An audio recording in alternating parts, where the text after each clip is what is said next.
I'm reading from Encyclopedia Brown and the Case of the Secret Pitch. I want to share this mystery, the case of the Balloon Man. Leroy, Mrs. Brown called. Leroy, it's time for dinner. Wash up, please. Encyclopedia put down the book he was reading, 6 Ways to Reach the Moon on a Budget. In the bathroom, he gave his face a lick and a promise. When he got to the table, his father looked at him in a strange way. "Do you know Bobby Tyler?" Chief Brown asked his only child. "Sure," said Encyclopedia. "He was in my homeroom last year. Did anything happen to him, Dad?" "He's missing," said Chief Brown. "You mean he ran away from home?" Chief Brown shook his head. Encyclopedia gasped. Mrs. Brown stopped in the kitchen doorway, her eyes opened wide. "Kidnapped?" the mother and son said at the same time. "It looks that way," answered Chief Brown. "Do you know who took Bobby?" asked Mrs. Brown. "Yes, Izzy the Balloon Man." "Izzy?" cried Encyclopedia. "No, Dad, Izzy couldn't do anything so terrible." "What do you know about Izzy?" asked Chief Brown gently. "Do you know what kind of man he really is? Do you even know where he lives?" "I know he loves children," insisted Encyclopedia. "Otherwise he wouldn't do what he does for a living." "He has an old truck and sells ice cream, candy, and soda, mostly to children," Chief Brown explained to his wife. "Why is he called the Balloon Man?" she asked. "Well, if you buy more than 70 cents worth of candy or anything, he gives you a green and pink balloon, free," answered Encyclopedia. "I guess Izzy got tired of blowing up balloons," said Chief Brown quietly. "Bobby's father is wealthy, so Izzy—" "I don't believe it!" exclaimed Encyclopedia. "You ought to see Izzy stick the end of a balloon in his mouth and huff and puff like a steam engine till it's blown up. He always makes funny faces so the kids will laugh." "All right, son," said Chief Brown. "I'll accept 3 facts. 1, Izzy is a funny fellow who always blows up balloons with his mouth for laughs. 2, children love him and he loves children. And 3, Sam Potts saw him kidnap little Bobby Tyler this afternoon." "There was an eyewitness?" said Encyclopedia. "Mr. Potts came down to headquarters when he heard little Bobby was missing. He gave me a complete statement," said Chief Brown. "I made some notes to bring home to you. Want to hear them?" Encyclopedia closed his eyes as he always did before using his brain at full power. "Go ahead, Dad." Chief Brown took his notebook from his breast pocket. He looked it over a moment. Then he repeated what Mr. Potts had told him. "This morning, Izzy made a stop near Bobby Tyler's house and drove off, or so it appeared," Chief Brown began. "Later, Sam Potts and Reverend Bevan were in Sam's backyard, which is right behind the Tylers' walled backyard. Sam saw a green and pink balloon, the kind Izzy gives away, rise into his oak tree," continued Chief Brown. "The balloon stuck high among the branches.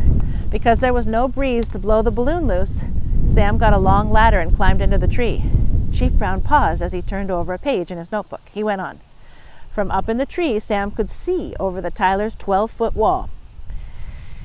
Sam says that as he freed the balloon, he looked down into the Tylers' yard. He saw Izzy put Bobby into his truck and drive off.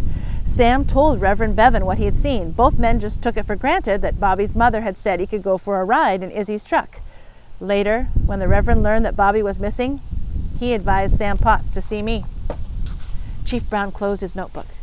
"An hour after Sam Potts told me what he'd seen, Bobby's father telephoned. He'd received a note. It said he must pay $60,000 or never see Bobby again. He would learn where to leave the money tomorrow." Chief Brown stopped talking. Both he and Mrs. Brown looked at Encyclopedia. Idaville's ace detective kept his eyes closed in thought a long time after his father had finished talking. At last he opened his eyes. He asked 2 questions. It seldom took him more than 2 to solve a mystery when his father gave him the facts. "How does Mr. Potts earn his living?" he asked first.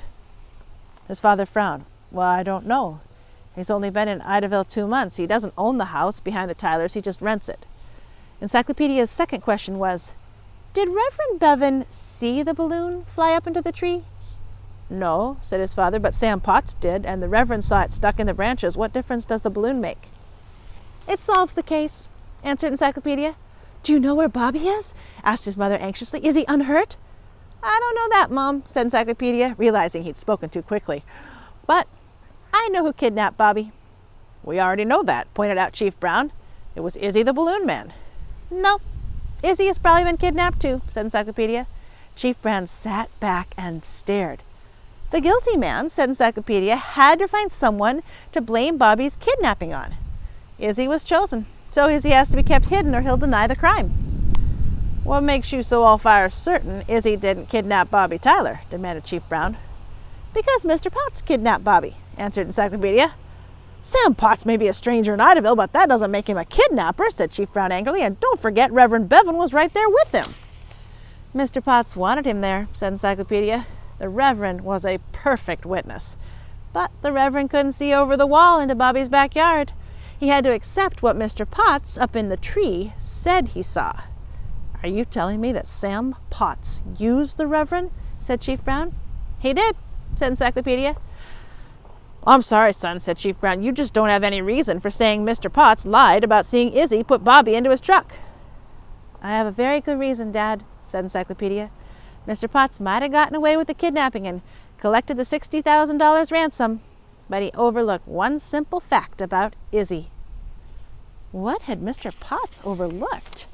There's a picture here of the tree and the balloon, and you can see the Reverend is down there at the base of the tree. There's a big ladder. What do you think? There's something in this mystery that doesn't seem quite right. Let's check in the solution to the case of the Balloon Man. Oh, Mr. Potts overlooked the fact that Izzy always blew up his green and pink balloons with his mouth. That is, the balloons had nothing but breath or air in them. Balloons with nothing but air in them do not rise into a tree on a day without breeze. They sink to the earth. Only a balloon blown up with something lighter than air, such as helium, will rise high into the air. Encyclopedia immediately realized that Mr. Potts had planted the balloon in the tree ahead of time. Then he told the Reverend he'd just seen it. This gave Mr. Potts the chance to climb up the ladder. Looking over the 12-foot wall, he pretended to see Izzy kidnapping the kid. Encyclopedia knew that Mr. Potts must have kidnapped both Izzy and Bobby at some time earlier that day. When Chief Brown heard this, he went to Mr. Potts' house. He found Bobby and Izzy tied up. Izzy's truck was hidden in Mr. Potts' garage. Caught, Mr. Potts confessed. He had rented the house behind the Tylers in order to kidnap Bobby and hold him for ransom money. Case closed.